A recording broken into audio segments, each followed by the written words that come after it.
शरत चंद्र बोस जी की आरजेएस परिवार की ओर से स्मृति को नमन करते हुए शरत चंद्र बोस जी का जन्म 6 सितंबर 1889 ईस्वी को कोलकाता में हुआ। उनके पिता कटक के एक प्रसिद्ध वकील थे। शरत चंद्र बोस जी की शिक्षा दीक्षा कटक और कोलकाता में संपन्न हुई। इसके बाद वे इंग्लैंड चले गए और इंग्लैंड से उन्होंने वकालत की पढ़ाई की और जब वह स्वदेश लौटे तो कोलकाता उच्च न्यायालय के वह वकील बने और वहां से अपनी वकालत शुरू की। इन्होंने बंगाल विभाजन का विरोध किया था।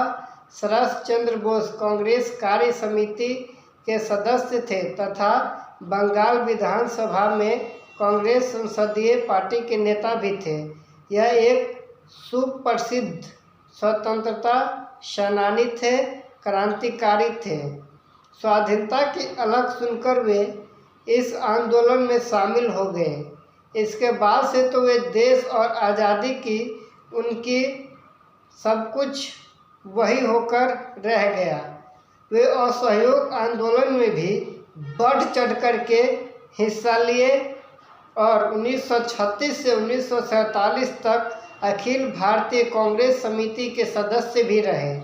1946 ईस्वी में उन्हें अंतरिम सरकार में खान और ऊर्जा मंत्रालय का प्रभार भी सौंपा गया। इस दौरान उन्होंने सुभाष चंद्र बोस जी के साथ मिलकर इंडियन नेशनल आर्मी की नींव रखी। जब सुभाष चंद्र बोस जी की देहांत हो गई तब शरत चंद्र बोस जी ने खुद इसको संभाला। शरत चंद्र बोस जी अहिंसक मूल्यों में यकीन रखते थे, पर इस हिंसक प्रतिबद्धता के बावजूद उनके भीतर जोश और प्रखरता की एक मशाल हमेशा जलती रही। क्रांतिकारियों के प्रति श्रद्धा और सहयोग की भावना उनके अंदर हमेशा रही।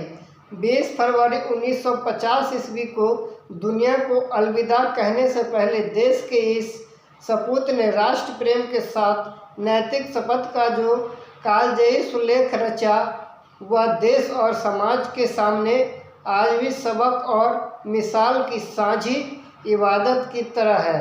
इन वीर सपूत को उनकी पुण्यतिथि पर हम बारंबार नमन करते हैं, प्रणाम करते हैं।